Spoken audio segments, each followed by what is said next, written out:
Hey, this is Steve in Dallas, Texas. It's Saturday morning, my friend, and you are listening to Light Talk. And this is Brackley, 2 weeks in a row, coming to you from Las Vegas, Nevada, and you are listening to Light Talk. And this is Kelsey, coming to you from Los Angeles, California. I'm here because I'm the winner of the grand prize of last week's LDI Light Talk show. This is the grand prize? I'm afraid so. That is correct, Kelsey. Can you imagine what the loser receives? This is Dennis coming to you live from New York. Most of us survived Las Vegas, and we are now back for a Lumen family discussion to talk about it, right here on Light Talk. And this is David coming to you from the beautiful Belmont Shore neighborhood. And frigid, by the way. It's frigid. It hit 58 degrees last night. I couldn't believe it. Absolutely frigid here. Long Beach, California. And if you don't already know, you are listening to Light Talk, and we are the Lumen Brothers and Sister. That's right, Kelsey. Welcome, everyone, to episode 455. And that voice you heard is our grand prize winner from 2 weeks ago, Kelsey Aragi. And she won the duck, and she won the shot glass that every guest in the show has drank from that shot glass.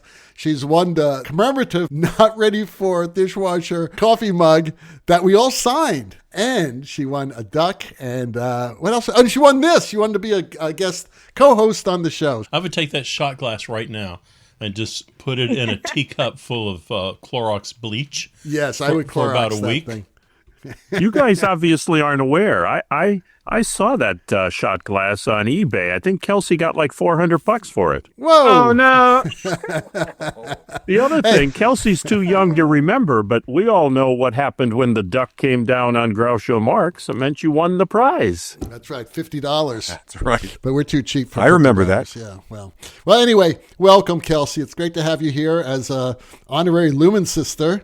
And thank you. Unfortunately, Ellen can't be here because she's stuck in New York working, and she's exhausted. I'm tired. We have 7 inches of snow here. She can't get any taxis. Wow. That's right. That's probably what's going on. But anyway, she's there. She sends her regrets, but she said Kelsey's going to do a great job filling in for me. So that's terrific. So anyway, today, let's talk about today. We have a one-topic show for everyone, and it's all about LDI 2025. As you all know, we were there 2 weeks ago. We did a live show there. We broadcasted it last week. So if you're interested in listening to the show, check out episode 454. And that is the actual live show that we did there. And you get to hear Kelsey go, "Oh my God, I won. Look at this. That duck is so cute. That duck is..." Anyway, but yeah, so you get to hear all that stuff. And it was actually a pretty good show, right? So anyway, today what we're going to do is we're going to talk about the actual, not necessarily the Light Talk show, which we'll talk a little bit about that, but it's mostly about LDI. We're going to talk about products. We're going to talk about our favorite and not so favorite booths. We're going to talk about the best swag. We're going to talk about a whole bunch of stuff that we experienced over the 3 or 4 days that we were all there. Things that impressed us, things that did impress us, things we wanted to see, didn't see, whatever. Okay? So before we begin, though, I think we need a shout out to Ellen because she can't be here. But at the awards show, it was revealed that this is Ellen's 38th LDI. And that's amazing. And I was fortunate. I stayed to the very bitter end this year. I went up to the LDI office, and there was Ellen with her staff. Her whole staff was there. And I was so happy to talk to her and congratulate her. And, of course, the staff as well. They put on a great show. Overall, I think this was one of the best LDIs I've ever been to. And I've been to most of them since number 1. And the other thing that Ellen said at the award show is that she hopes to make it to her 40th. At least. She should go And for more. 50. Pretty incredible. I think they should go for a half a century of LDIs. Mm-hmm. So, anyway, we are so proud of our sister Ellen, and what a job she and her staff did. So, but we'll get more into that. First, let's briefly talk about our show that we did live 2 weeks ago. That 45-minute crazy show that most of you can hear, episode 454, Light Talk Live at LDI. So how do you all feel? We were all on the panel. Everybody who's here today was on that panel. So how did it feel? I mean, Dennis, this is your first one. What did you think? I had a blast. I just was so impressed by the whole thing. I was impressed by the whole show, the LDI show. was the first time I've been there in 20 years. But I haven't had any or heard any feedback from anybody who listened to the show. But I did have feedback from people at LDI who would stop me on the floor, on the vendor floor, or in the hallways, and say who were at the taping and just had a great time. It was really special. It was really well done.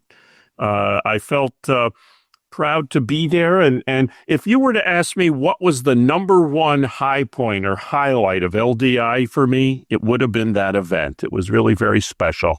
And thank you for inviting me. Well, you're a brother. I agree. I had two people come to me afterward and just say they really enjoyed the show. And it was great to see a big crowd. It was good to see a mix of ages and genders, which was really fun to see. And I really enjoyed it. What was the final count? We had maybe 80, 85 people live in the audience? It was a great turnout. In reality, since we don't video the show, we could be telling this audience we had 250 people there. Who knows? I did have one person, my daughter, who heard the show, and she thought it was just incredible that the whole audience was singing vocals to the Light Talk theme song. That's one of the more surprising things. It's a hard vocal. It's a hard vocal. Oh, yeah, it's hard. It's like Neil Diamond needs to sing it, Sweet Caroline. What was so good about it was, I think, also we forget that we are all part of a small community that has shared experiences. The question you posed to the audience about A-frames, everyone responded to that and was in tune with what an A-frame was. There was no one looking confused by that. So the idea of our follow spots better left turned off most of the time, everyone responded to that. They all had their kind of follow spot horror look on their face. Yeah. It's funny that A-frame, I was really surprised so many people actually had climbed an A-frame, because there were a lot of young people there. Kelsey, have you ever climbed an A-frame? Yes. Okay, that's amazing. Oh, wow. There you go. God, I thought they outlawed them. As the youngster in the group, Kelsey, what did you think? And also, have you talked to any of your peers that might have heard the show or been there to hear what their thoughts were? Ran into a couple of people who were excited for me to host. They're like, okay, you were there, we heard your question, and now we want to hear you host. I really enjoyed it. I walked in and saw the blue balls, the stress balls. I thought we were going to throw them at somebody. I was worried you had a game cooked up. We were thinking about a lot of things. Yeah, the questions were really good too. We should save that for next year. What? Say what? Oh, the blue balls. The so when someone comes up to get their award, the audience gets to throw a blue ball at them.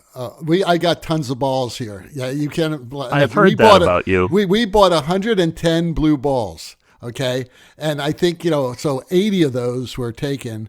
So yeah, we could throw them out in the audience in the middle of the show. I wanted to do that this time. Animal House, where they had the food fight? Yeah. We could have the Light Talk ball fight. I was thinking the same thing. You need a dunk tank. Okay. And you need someone to throw the ball and dunk one of the Lumen Brothers. Yes. Brackley, you want to be on the little seat? Or we were thinking about just dumping them off the balcony of LDI. I think we dunk Snoot. I think Snoot gets dunked. She's not into that. Okay. She's into a lot of things, but being on top of a thing with water underneath her, she's not into. All right. Well, it was a great show. I think it was our best yet. And we missed Stan, and we didn't miss Ellen. Ellen was there at the show. That was a great surprise. Yeah. She pulled herself away from that giant convention that she basically runs for 45 minutes and was able to be on that show. And I was so thrilled that she made it. You said beforehand she was going to make it by hook or by crook. Has Ellen ever been on the LDI Light Talk show? She's always been too busy. Oh, yeah. Wow. Yeah, of course. Yeah, she's always been putting fires out. She has right. She has actually Literally. been in the room and have to leave before we start. It's not for lack of trying. Right, she has tried, and people can barely make it sometimes. Stan almost couldn't make it last year because of a medical issue, but he did. He came in at the last second. And for people who don't know what happened, I think we had a question. Where's Stan? He had a medical procedure. It's not. I mean, he's fine. Don't worry about it. It's nothing really important. But unfortunately, the timing was that he was in recovery from the procedure. But no, he's fine. So everybody who was wondering about Stan, he's okay. Don't worry about it. So, and he may come next year. He said, maybe I'll be a surprise for next year. I said, why not? Anyway, so yeah, so the great show. And I congratulate my brothers and sisters. It was just wonderful. And the technicians. I want to thank the technicians. Although they did give me a scare, because when I got home to start editing the show, I had 7 beautiful audio tracks that were nothing but flat lines with no information on them. And I thought for sure, oh my God, they didn't have any of the signals turned up. And as it turned out, they barely had them up, because after I zoomed in, I saw little bumps. So I ran it through AI, and thank God for AI, it restored all those tracks. So, I mean, I couldn't believe it. I thought for sure we had a lost show. How high did your blood pressure go during that time? No, I was pretty calm, actually, because, it's like what Snoot said, hey, I guess what happens in Vegas stays in Vegas. And I said, yeah, I guess so. So there you go. And what have we learned from this? What have we learned from this? They'll do a test. Yes. I thought they did a test. They didn't do a test. I couldn't believe it. All right, so there you go. Let's move on, though. Let's talk now about new products, because we all had a chance to go around the floor. I saw Kelsey and Keegan out several times. They even saw me the last day. What are you still doing here? I said, I'm looking for food and booze. Let me tell you something. Yeah. It was incredible. What was your favorite product? What did you like, Kelsey? I went to the Martin demo room, which was upstairs away from the booth, and they had the Encore 2 on display that they were doing a demo for. So that was really exciting, because you saw that and compared to some of their older fixtures, and was able to see just how they were able to update the color and the output. And we had them program some things on the spot, which was really fun to see how they were able to just show us all the new features. Brackley, what do you think? I went to the smaller booth and took a look at a product that Minuet Un, which is a company out of France. That's on my list. I don't know if you saw that one. Oh my God! I really liked they have 2 of them, the Dice and the Photon, and they put a laser. The light source is a laser going through these array of mirrors and lenses, and it just is an amazing fixture for as they say, small to mid-sized venues. And I just thought it was so simple, but really the effects were really mind-boggling. Right. And while you're mentioning that, I'm just going to jump on top of that, because that I have a list of like 5. And the Minuet Un and the Cube, what was it called? They're laser. It's actually a fixture with mirrors in it and lasers in it. Yeah. And it's just. Did you see the demo, Brackley? Did you watch the demo? I videotaped the demo. I did too. It was unbelievable. Yeah, it came a really close second to my favorite show. But yeah, that was a great that was product. To me was a small booth. I mean, you walk by the others and they're huge and they have flashing lights and smoke and all that. But this was just so simple yet very, very effective. I have to agree with you guys. Jay Herzog took me over there to see that. I was trying to just enjoy my beer, and he said, "There's some stuff over here that already dragged you over. There's probably some stuff here you would like," which I kind of felt like I was being insulted. But I walked over there, and it was just really amazing. I could see that going into a lot of small clubs. Oh yeah, and just changing everything. And the show was forever; it never stopped. So I mean, they had a lot to demo on that product. So I think that was the big a thing for me when I saw that. Very impressive. I think it was AC Lighting 3 or 4 years ago that was doing a private demo of a similar product. And that was, so maybe this is the same product that's now more consumer friendly or completely new take on that idea. And it's a modular. They have all these modular things. So if there's one thing breaks, they can just slip in a module instead of trying to take it all apart. Also, I think the thing to impress is there were not many units being used. There were what, 15 maybe total? Maybe 15, 20, yeah. And it was amazing. But some of the images were done by 3. Yeah. Yes. I will also say MA Lighting has released basically the equivalent of an ETC gadget. So it's the MA version for educational spaces where you can use your PC to program and then output straight DMX to your rig. And it's like 2,000 parameters, I think. So that's exciting. to get MA to a younger audience. I saw a bunch of products. I'm not going to name them all, but like I said, the Minuet products are great.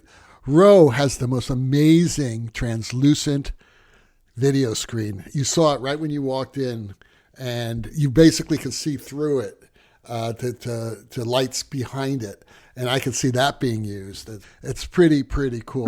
But you still see the framing, obviously. But I could just imagine hundreds of uses for something like that. Disguise has been around for a while. They have that incredible media server that saves a lot of money for smaller type of installations. $6,000 for a dongle that you just plug into your computer. Okay, now we move to Elation. They have the new X-Laser fixture. Dennis and I saw it. It was pretty impressive. Uses a Lilly laser light source and a moving light. Really powerful. Dennis and I were just looking at it, and we were getting our, the demo from the laser people on the other side of what my favorite show was on the Elation side. Also, one of the winners of the LDI Awards was this black tank. It's an architectural fixture, and it's a tiny little light that's probably about 2 inches long that you could put anywhere, and it's super bright, and that was very impressive. And that was about it. I don't know. I mean, the moving lights didn't turn me on this year, except for that laser light and the Un and the Proteus, and obviously this Elation light. It's interesting. One of my favorite things in the show, again, like David said, is nothing to do with moving lights. But over at AC Lighting, I was talking with Kyle Morton, one of their reps there, on the line of LED tape and LED specialty items that they have, apropos of a show we had where I was talking about uplights in desks and fabricating custom lights to hide in places, especially to light talent that's highly color correct. And Moss LED lighting that's represented by Kyle at AC America was really an exceptional LED tape fixture that can be fabricated for desks. And that was really impressive to me, and definitely something I'll use. Another product was at the Filex booth. They have an LED wash fixture called the K10, and then its bigger brother, the K40, which are exceptionally bright LED fixtures rivaling 2,000-watt HMIs. As a matter of fact, I already put 50 of them on my order for the Super Bowl that I'll be renting in San Francisco, where they're headquartered. But the Filex units were everything I hoped for: small and bright, and unfortunately not cheap. They presented a brand new ellipsoidal. They're a fixture they've had out for a few years, the Q3, which is very similar to the old Source 4 Junior. It's about that size, but it's an LED that's got incredible optics. They had a Q9 fixture, which is, at least in looking at it, I didn't certainly do any sort of a demo or comparison, but every bit as strong as the Luster 3. The unfortunate dilemma is that it's about $6,000 for a Leica, which seems like, whoa, that's a bit crazy. But Brendan Sullivan, the manager and rep there, went through all the fixtures, and the Filex booth did not disappoint. Wow. Okay, so next topic. What we wanted to see but didn't. I could say something: more affordable lights. Yeah, you hit the nail on the head there, Brackley. Yeah, it seems like, that's what I would love to have seen, more affordable lights. That's why the Un was great, because it was a little bit cheaper, and also their 10% discount, LDI discount, lasts till the end of December. I'm buying one for my bedroom. Yeah. Absolutely. Snoot's going to really like that. I'm telling you. We're going to be dancing to the beams, as they say. Throw some disco on there, maybe some Pink Floyd, and go, baby. I can't imagine we're ever going to see a great budget-friendly light. I think those days are long gone. And it's sad because theaters or it was rough when we went from a 360Q to a color trend fixture, because all of a Oh, my sudden God. the price went to almost $200. Then we went to the Source 4 fixture. I mean, now if someone's trying to upgrade their theater, 150, 200 lights, you're looking at $250,000. Yeah, it's crazy. It's crazy. And the only reason that we could at the university was we told the university what it would cost for the regular 360Q lights, what the power would be. And we told them it'd be a third less, and they gave us this money for the LED Source 4. So Yeah. Well, Steve, did you get over to the TMB booth at all? I did not. I kept walking past there. What did you see?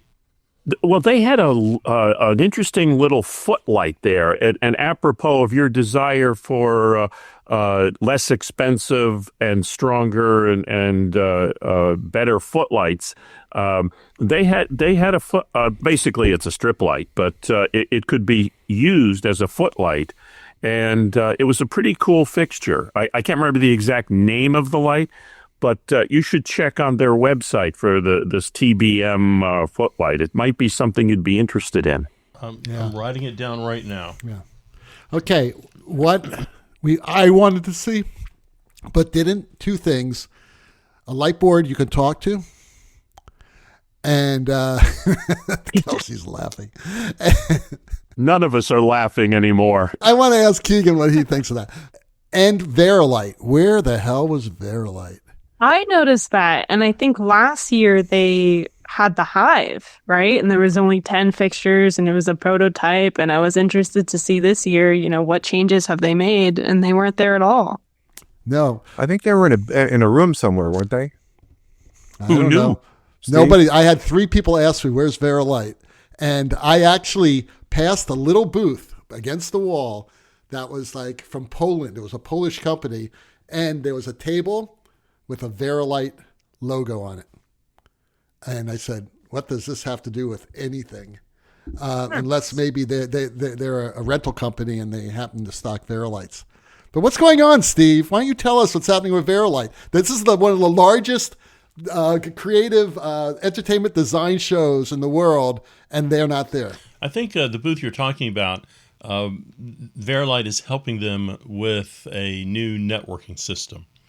So I think there were some engineers hanging out there talking people through the system that they were in the process of developing. I think maybe Kelsey has a point, and I think is there value coming to a terribly expensive trade show like NAB or LDI or you pick it, if you don't have something that is really cutting edge? It takes a while to develop a light. So perhaps they were between cycles. Perhaps they didn't have a light to show this year and they're waiting to show it in Europe. But who knows? I'm sure they had a good reason. I always hear from a lot of people, their sales staff, talking about the value of a large trade show and the value of putting that money into their marketing department to go out and reach out specifically to people or to bring them into their factories. It's a dance that they all play. But I wouldn't read too much into that. It just seems really strange. All the other companies were there. I mean, Roby was there. Elation was there. They were all there. They were showing stuff, and some of it was not new. I mean, some of it was older legacy products that they had over the past few years. But I don't know. It sounds really strange to me, that's all. Because this is the second year in a row they've done this. Last year, they had a little section with like nobody manning it, and they had like 3 chairs and a lamp. And I think they were showing the Hive to people in another room. I think that's how that worked. But there was a Bobby Harrell sighting, so I just want you to know. He was there. So there was someone say, hey, I saw Bobby over there. So I looked for him. I couldn't find him. He was at our Light Talk show. Yeah, exactly. So anyway, okay, now we're going on to our favorite booths, okay? And this has to do with the overall booth. So what are your favorite booths? I think Martin was awfully strong. I like that big circular truss element they had in the air. I liked the economy of space. I liked how they were presenting their equipment. So that got my attention as I walked by. What about you, Brackley? Oh, I like the Elation booth. I thought that was very well done. It was, it caught your eye with the little beams of light always moving around. I don't know, that to me was good. And I always liked the the Minuet booth was simple but good. Kelsey, what was your favorite booth? I like the row booth. They had their LED stage and all the transparent panels. So, it was intriguing enough to spend some time really looking at stuff. All I could say is, except for Brackley, you must have missed the Elation booth. That's what I have to say. Right. I agree. I went by there. I spent some time. Really? I mean, I saw the Roby booth, which I thought was pretty spectacular until I walked around the corner to Elation. And wow, David and I happened to see that together, so I'll let David speak to it. It was the second time I saw that show, and it wins my vote for the best show, booth show. I went back 2 more times. Yeah, I saw it twice. And matter of fact, it was so impressive. Dennis and I, we were talking to Eric Loader, who is an old friend of ours. He's been on the show. He's a big wig at Elation. And he introduced us to Melody Franz, and who's the creative director of that show. And Caleb, and I don't have Caleb's last name, but he's the programmer. And they're both going to be on Light Talk, on an upcoming episode of Light Talk. So to talk about their process of putting that show together. But for listeners who weren't there, it was a live show. It was one of the only it may have been the only live show where you had actual dancers on stage, human beings on stage. And it was just overall beautiful. I mean, the music, the composition, the choreography, it was just spectacular. And it showed off their fixtures in a beautifully artistic way. It wasn't just flash. It was art. The programming was great. The programming Melody was did great. a great Caleb job. did a great job. Let me just jump in there because you're dragging my name through the mud. There are two questions. Booth, and I thought the Martin booth was very interesting, and then the show. And I agree. The Elation show was quite good. And I agree with Dennis. I watched it twice. There were a couple really kind of interesting effect cues that just stood out in that booth when that show went on. You thought you knew what everything was going to be, and there were a couple big surprises. That begs an interesting question, Steve. What is the difference between a booth that has no show and a booth that has a show when you're talking about products? I mean, you do get lulled into a whole different world when you're watching a show, and it's like, oh, they had some products there? I missed that part. Well, I think the show is there to bring you in to look at their products. Right. So and to demonstrate the products. Right. I mean, the lasers were all demonstrated, the laser fixtures and the actual lasers themselves, which they were selling there, were demonstrated heavily in that show. And you see these shows quite often. I mean, GLP, GLP I thought was an odd show this year. But, generally you will see them go through a discussion and a demo of each product well before you see the show. Then you see everything implemented in the show. Right. And Elation did it differently. They did it. They explained the products after the show. But Steve is right. One way or the other, they usually demo the products. But yeah, and by the way, that show won the most creative use of light award at LDI. And deservingly so. It was just brilliant. Kelsey, what did you think about the Acme booth? Acme. I did see the Roadrunner. Yeah, the Roadrunner should have been there. Right? At least the Coyote should have been Acme there. ton. He uses Acme. It's interesting because, here's something that, and people, and we can certainly joke about it, and I've mentioned that to a lot of people, and they said, Acme? You mean like Roadrunner? Of course. But they presented a show that was certainly competitive, but I found that it wasn't maybe just another moving light that was less expensive. They did have some interesting products in the show that they demoed, and I thought it was worth seeing. Yeah, I think some of their lights were on the Battle of the Busk stage too. So it was fun to see how other people utilize them. The tornadoes are the ones that I find really fun. And we actually went to a couple of the LDI After Dark events at the nightclubs, and we saw a couple of tornadoes around. Ooh, we can't wait to hear about the LDI After Dark stuff. We're not invited. We're too old. We all go to bed at 8 o'clock. I didn't go to any of those clubs. I'll tell you. We should move on. I want to hear about Kelsey's nighttime adventures. Okay. Well, I was in bed I by will say- 9. the was in GLP bed by- booth, of course, they have their Mad Max, which is the massive, fixture that they had hanging, which was very exciting to see it actually in the air. But they created a JDC Max, which was the JDC 1s and the JDC 2s in a configuration to create a massive version. So that was just funny to see, because I don't know why anyone would ever put that many strobes in one spot. Too many. Yeah. I walked by there, and the person who was talking to a group of high school students said, "Yeah, you can put it on the deck, or you can put it in the air. On the deck or in the air." So there you go. That covers everything. Pretty much covers it. Okay. I want to give ETC a shout out. I went to their room. They had a room on the second floor where they had displayed all of their consoles from 50 years. And it was just kind of an interesting booth. They also had their cookies, which was, of course, good. But they have some incredible swag, too. So I thought it was a great little Well, we're going to get to the swag in a second. But ETC, I liked their booth on the floor for one reason and one reason only. They had free alcohol and really good food. So Brackley, you're not. Oh, I Did missed anybody that. else go to the room, the breakout room upstairs to ETC? Yeah, yes, we all were. Brackley, I did, yeah.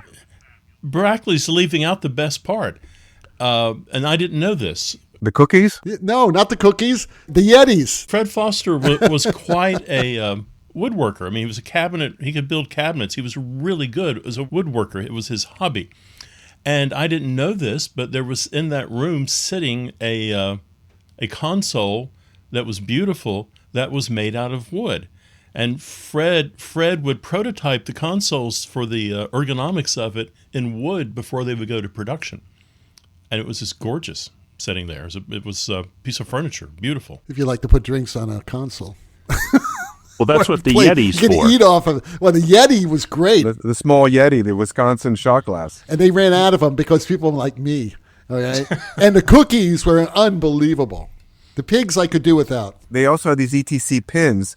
They were ETC 50, but they also had these gold pins that were sandals, because Fred always wore sandals when he was working. So they had this golden sandals pin. I thought it was interesting. It was great. It was nice of ETC to do that. What was that moving light they came out with years ago?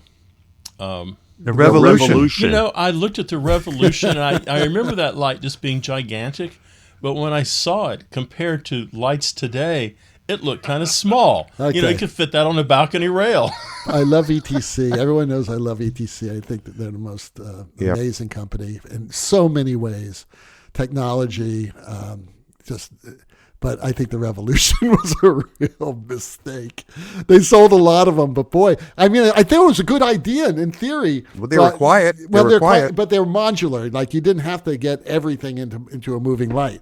That was the cool thing about the Revolution. But I think the technology was just not ready for prime time, and It was also very slow. It wasn't a fast very fixture at all. It was very slow. It was somewhat noisy, and. But they used them a lot, actually, in a lot of West End theaters, believe it or not. I couldn't believe it. But, Dennis, I was doing some dance in, I think it was Germany, and their rig was panny moving light fixtures. And they were not moving fast enough for me. And the electrician said, "Why would you ever want them to move fast? We have like 100 in the air. Just turn some off and move them in the dark. That's right. It won't take more than 3 It's or not a 4 rock seconds. and roll show. Right, It's a that's dance what he show. kept saying. He said, just right. have a coffee. Take your time. Exactly. I agree with that electrician. And they also had the history of their lighting consoles, and of course they had the Micro Q, and they had the they had the Congo. I remember when the Congo came out. It was really a great place to just sit and relax, and I used it quite a bit actually. It was a nice place to relax and eat some cookies. Did you notice the prototype there of the luster? I guess it was. Yeah. Oh yeah. That was very That was funny. like an abomination. Yeah. It looks like somebody put it together from a junkyard, Like, okay, this looks like stick this on the back of it. Yeah, let's take a look at that. That was pretty cool. All right, our next topic, our favorite Circle Bar drinks. Before we start talking about this, I just want to say that the Circle Bar, I really preferred where they put it this year. It was on the left-hand side. It wasn't all the way straight back. I just thought it was much better to be there. And the way they had Battle of the Busk right next to it instead of beyond it, I think it worked a lot better. And it just felt better. I don't know. Do you all feel the Circle Bar was a really cool place to hang? Oh yeah, I think once Hard Rock closed and Ellen jumped on the idea of the Circle Bar at the trade show, I think that was a moment of clarity and genius on her part. Now, Kelsey, I saw both you and Keegan there a few times. Did you try different drinks out? Would you have a question about the bartenders? The bartenders were less surly this year than they were last year. I'll tell you that right now. But did you agree, Kelsey? Yeah, we were in line and we realized, I think in years past, it was an open bar. And halfway through, we're like, oh, people are paying for drinks. Okay. And then we got to the front and they gave us a bunch of drink tickets and then we got free drinks. So that was great. There was a lot of free alcohol on the floor. It was really crazy this year. Yeah, I met a couple people at the Circle Bar. It's a nice, easy place to find. And the glow motion stuff is just so mesmerizing. So cool. Yeah. Especially after a few drinks. Yeah, especially after a few drinks. It is really one of the coolest little architectural lighting things. Beautifully cued and just very, very kinetic and wonderful. And right next to it was the Battle of the Busk stadium or stage or whatever you want to call it. It was pretty well laid out this year. They had chairs all in the front. There, you could lie on the floor. You could sit in the chairs. My only problem with Battle of the Busk is that it was so damn loud. It was really loud. Let's clarify this. Were you having a drink when you were laying in the floor? Oh, I was inebriated already. I was already. The drinks are already done. I had to get in the right frame of mind at Battle of the Busk, and I enjoyed the competition. I enjoyed the designs. I thought these teams did a great job busking stuff they haven't even heard yet, And the DJs were great. I thought the DJs were just pretty awesome. The equipment was awesome. The video was kind of cool. And I heard that, I forgot who I was talking to about this, but apparently they had to use the same video content, or they had a library of content they could choose from. Am I right, Kelsey? That's what I heard too. So, it wasn't like they came up with their own content. It was, they had to use the content that was given to them. And I thought all the teams did great. I really did. I think there were 4 teams this year. That also speaks to Ellen's commitment to education. And a lot of people think LDI is just a weekend of a show floor open and you walk around and you see equipment. There's a week of training that goes into that. And with Battle of the Busk, generally, as I remember, if you are selected to present and you are an expert on a Grand MA, they put you on a different console. So it's an educational event for that week to learn something new.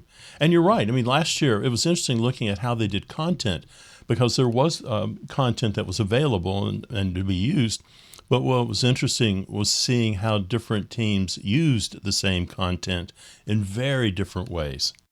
It's funny watching because, we're all sitting and critiquing. And then I think, well, if it were me up there, I would probably be able to do the same thing. Like, you have to remember, this is their first, they only had 2 hours on the rig beforehand. So all these fixtures are new. No, they don't know how to program a new fixture. The pixel mapping plus the pan and the tilt and the strobe, you have so many things to keep track of. And they're picking colors. And so we were trying to figure out, is it the video team leading the color switch, or is it the lighting team leading the color switch and the video follows? But I think they did really well. And some of them might be a little nervous too, doing that in front of all these lighting design critiques. Oh yeah, it must be extremely stressful. Back in Hog Factor, we both Steve and I would send teams all the time, and the stress they went over through that was pretty crazy too. Oh, one other thing, they didn't know what boards they were going to use. There were like 4 or 5 different consoles. It was pretty crazy. So I thought they all did a great job. I think the ones that are really successful are communicating really clearly, because you will hear video or you'll hear lighting. All of a sudden you'll hear them say, "We're going blue, stand by, we're going blue."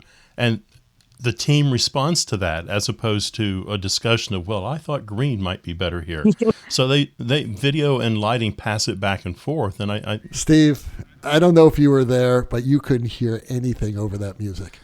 That music was painfully loud. Well, they have headsets. There's a difference. Yeah, I understand that, but I'm saying, but we can't hear them communicating. There was no way I even knew about. Well, you were that laying happening. on the floor with your gin and tonic up front. No, the gin and tonic was done. It was vodka, by the way. It wasn't gin. I don't drink gin, and all that was gone. So by that time, but that leads us right into something that Dennis and I experienced, and that is. And this is sort of a wild card because it wasn't on the list, because I just remembered I forgot to put it on the list, our favorite conference session. I don't know if you all went to sessions. I know we were one of the sessions. So besides Light Talk, what were your favorites? I think the portfolio review was quite successful this year. Good. We All had right. 12 really wonderful reviewers, and we filled every slot from 1 to 4, and we were not breathing haze during that entire time. That's wonderful. Dennis? So anyway, I thought the portfolio review went very well. Good. Congratulations. And talk about education. That's a wonderful service. And we're very glad that Steve was part of it. Hands down, I didn't get to obviously every single presentation. I only went to 3 or 4, but I would be hard pressed, other than Light Talk Live, to think that there was anything better than Justin Townsend's presentation on Death Becomes Sir, where he had his whole design team, Colleen Doherty, who was one of the guests on our show, Nick Solom and Brad Gray. It was a pretty spectacular presentation that utilized an LED wall, which surprised me. It was just totally well done. And hearing everybody talk about their experiences on Death Becomes Her, the Broadway musical, was pretty special. It was just, I can't imagine another presentation that was better than that. It was impressive. I was very proud of Nick, because Nick was one of my former students, and I was his undergraduate teacher, and then he went to NYU for graduate work, and he was assisted me for many years, and then was my associate when I did a show in New York. He is an amazing. He's been on the show, so but it'd be great to get that team on the show. Mm-hmm. Mm-hmm. Yeah, I wish I'd seen it. It was conflicting with the portfolio review, so we couldn't see it at that time. But I heard it was really excellent. And of course, there was my presentation on Good Morning America. But I was going to say, I attended that one. I went to Dennis's talk, and it was how great. How was it? Tell us. It was great. All right, there you go. I heard he just talked and ran out of the room. Didn't even stay for the Q&A. He brought drafting, which I thought was really exciting, because that's what I do, is I draft. And so, we're creating our own standards and workflows. Did you take drafting with you? I did. I have a whole packet here. I brought the fixture I schedule, brought several everything. copies of the drafting package and told people and students in the room they could take them as swag if they wanted. And we had a pretty good presentation, a PowerPoint presentation that my assistant Sloan made. I know that it was we went very long, and poor Jeff Ravitz, who was the moderator, was getting very antsy about it. And he kept waving to me. I think the only thing that made him happy about my presentation was at the very end, the last slide in my PowerPoint presentation was a slide of the book Lighting for Televised Live Events that Jeff wrote with Jim Moody. Right. And I had told people in the room, if they want to know more about lighting for television, they should buy this book.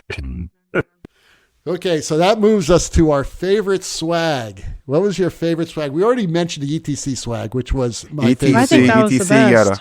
Yeah, the Yeti. The Yeti, it was the best. Absolutely. Even better than our blue balls. Our blue balls are pretty cool, but we weren't giving out Yetis. We've got to give a shout out to ETC and Bobby Hale. I mean, he crashed into Light Talk with swag, like a shopping cart full of swag for everybody on stage. Wait, I didn't get any swag from Bobby Hale. Yes, you did. I put it on your. Yes, you I put did. it in front of right you. in What, front those of socks? No. No. It was another Yeti. He gave a Yeti that was a big Yeti. Somebody stole my Yeti. Which one of my brothers and sisters stole my Yeti? I didn't get a Yeti. Maybe that's why I have two in my bag. I'm not I saw sure. Brackley wearing the socks. I have not worn my socks Were you yet. wearing my socks? I haven't worn my socks. I did get this, though. Let me show you. You guys are going to love this. For our listeners at This is home, what you David get has when now you run sit away around. from the mic to his kitchen. A beanie. See it? Oh, An you got LDI LDI beanie. An LDI beanie. I working- didn't get one of It's a those. pate. It keeps my pate He's warm, going. right? He's shifted into LDI hipster mode now And you need that in Long Beach. because I hear it's 58 degrees. freezing in Long Beach, let me tell you. It's 58 degrees. That All right. looks very Well, funny on you, David. Well, good. Well, thank you very much. Okay. Okay, so that's our favorite swag. LDI Awards. I just want to say something, guy, because I don't think any of my brothers and sisters went to those because that was like the last day, and I was there. And I went for the bagel. Okay, I went for the bagels and the coffee. I had to but leave it was- town. I missed them. Yeah, okay. But I just wanted to say that one of my, we already talked about several booth awards, different companies that won the booth awards. One of the awards was the best product to improve our lives, and Lightright won. Did you happen to see Sam Molitaris, who was on the show? I never got a chance to see him. Yes, I saw him. Okay. Yeah, he was great. And I saw him and Mr. McKernan, and it was good to see him again. And, we were just talking. And John's great. I've known John from the very first Lightright, and before that. Also, they had the winners of the Diversity Artistic Scholarships. And we're going to have two of those people on the show. I've already arranged it in January. Elena and Darius. And that was wonderful to see these young people just getting out of school, getting scholarships so that, they can help pay for their schools that they're getting out of right now. And that takes us to our very last topic, our favorite Viva Las Vegas moments. Kelsey, you go first. What was your favorite Viva Las Vegas I moment? already mentioned we went to the After Dark events. So I will say that Rub it seeing in. the Just rub it chandelier in. at Omnia and seeing the new lighting at Jewel, I think, going to the marquee and getting to skip the line, lots of fun. And a lot of familiar faces there. It was LDI takeover for sure. Brackley, Viva Las Vegas, buddy. Yeah, well, I have it all the time. I see it all the time. Just seeing everybody in Las Vegas is fun at LDI. I mean, you see all these young, energetic designers just walking around the floor and just absorbing everything is really exciting to see for me. Yeah, that is beautiful. Dennis? As I said when we were talking about what we wanted to see when we went out there, I haven't been to LDI in over 20 years. And I am so thankful to Ellen for giving me the opportunity to see friends and colleagues, like Brackley said. Mm-hmm. There are a lot of booths. There were a lot of fun things to see and do. But it's all about the interaction with friends and colleagues that you haven't seen in so long. If I'd have to pick a high point other than Light Talk Live, it'd be the Lumen Brothers brunch that we all had together. Yeah. That's right. Yes, I hadn't that was seen great. Brackley in probably 10 years. I had never met Zach. And the brothers got together for a wonderful brunch, which was just special. What was the name of that place? Pepper Mill? The Pepper Mill. Yeah. And I must say that lounge at the Pepper Mill is a trip. There are more mirrors on the wall, and it is like a 70s sex dream. It's bad. It's I heard like there weren't really as many bad mirrors dream. as there are in your bedroom, so I wasn't sure about that. No. Oh, no? And the omelet to die for. That omelet was huge. I mean, Ellen said A you need like cholesterol 2 or 3. omelet. Yeah, I didn't eat. I ate 1/3 of it. Okay, there are like 12 eggs in it. right? I mean, they use a dozen eggs. It costs like $30. Thank God Dennis picked up the tab. Thank you, Dennis, for picking up the You're tab. welcome. Because that omelet was ridiculously expensive. You know, going back to gatherings, Bobby Hale arranged a little gathering that some friends were at, new people that I met and some old friends. Chris Bozzoni, who's one of the lighting directors for Fox News. I haven't seen him in 10, 12 years. Al Rodella, who I haven't seen, who's now at Mainlight. I mean, it was just lovely. Even Brackley arranged a quick meeting with me with a young student of his named Amanda Valdez, who worked with me, 10 years ago, and just catching up with what's going on in her life. John Reynolds and Tori Piper. Pardon me, Brackley? Yeah. No, and after you left, she was so touched that you wanted to see her, and you came all the way up to that room to see her. That was very nice of you. What room? Is this something we need to talk about?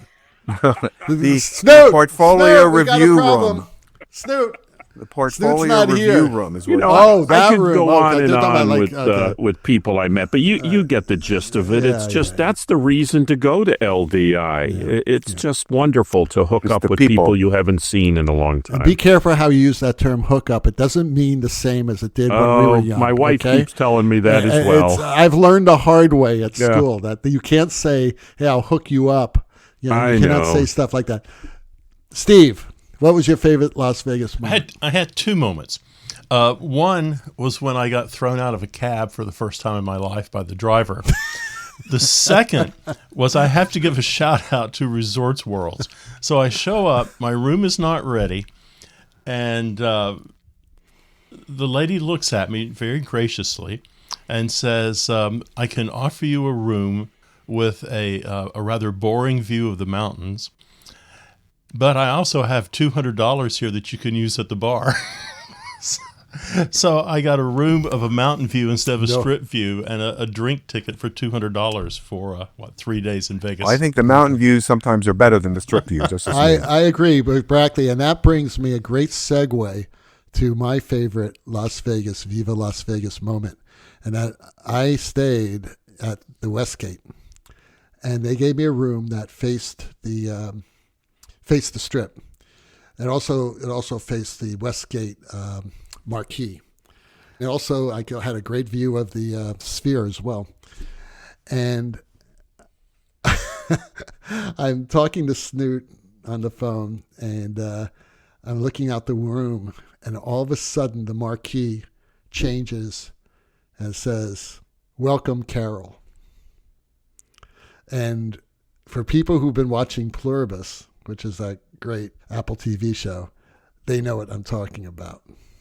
It's like an inside joke. It actually appears in this on the marquee. The Westgate's there. When it said "Welcome, Carol," it was like, oh my God! It's like one of the scariest things I've ever seen on TV, by the way. But anyway, yeah, that was my favorite Las Vegas moment. And that pretty much wraps up LDI. And, besides thanking Ellen for doing such a great job and her staff doing such a great job, and thanking my brothers and sisters for actually being on the show and putting up with it. This is like our 7th or 8th LDI. I keep forgetting which number it is. I would like to ask Kelsey a favor, if she wouldn't mind. Kelsey, next year, you and Keegan have to take David and I, and probably Steve too, on your late night adventures in LDI After Dark, because, old boomers like us, we need younger people to guide us around. We'll make it happen. The hip places. And I can't go? We'll make it happen. You're always there. We know you're a party animal, Brackley. Right. Okay. I'm there at 12 midnight every night. Well, Snoot will insist on coming as well. And it's good because she'll get us out of jail if there's an issue. Also, that's always a good also thing. with Ellen, she was an early believer in Light Talk. She Yes. did a very nice review of the show, and She did a review of the show. Invited us immediately to come to LDI, and she has always had good advice. I mean, between Ellen and Dennis, they know everybody in the industry, and that has made a real difference in our lives. Yeah. I agree. To have Ellen and now Dennis on the show. And now Kelsey. Yeah, Kelsey's now she's going to be an honorary Lumen sister And because she's isn't going to be on Kelsey another gonna- show. She's going to do a Yes. show, right? Yes, Kelsey has proposed a show. You want to tell us a little bit about it, Kelsey? Yeah, we've had this conversation a couple times, and as a young woman in the industry, I often have it with other women about just women in lighting and what the gap is and what it takes and how we can do better. And so we'd like to have more Lumen Sisters on the podcast and do a little show about that. Absolutely. So that's going to be coming up in January or February as soon as we get the panel together. But as soon as possible, it's going to happen. And thank you, Kelsey, for coming up with that wonderful idea. All right. So, Ellen, we miss you. And know that Kelsey did a great job. I'm sure you're listening to us now. So we'll catch you next week. Well, the rocking sounds of the Luminoids tell us that once again you've spent another morning listening to Light Talk. You can hear our show on just about every podcast site out there. Check out our website at lighttalk.org and be sure to follow us on Facebook and subscribe to our podcast. That way you will not miss a second of Light Talk Insanity. No guarantee is offered regarding the accuracy of any statements or opinions made on this podcast. However, if you do decide to litigate, you will have to deal with me, Snoot from the Snoot Group. And don't get it twisted. Just because I married one of these losers does not mean I will go easy on you. So don't fuck with me. Light Talk is written and produced by the Lumen Brothers. And sisters. Coming to you from, and in alphabetical order, Las Vegas, the Lone Star State, Long Beach, Los Angeles, and a cold, snowy New York, New York. Light Talk, broadcasting questionable Lumen knowledge and humor around the world. So we'll see you all next Saturday morning. Thanks again, Kelsey, and bye-bye from Light Talk. Bye-bye. Bye-bye. Bye.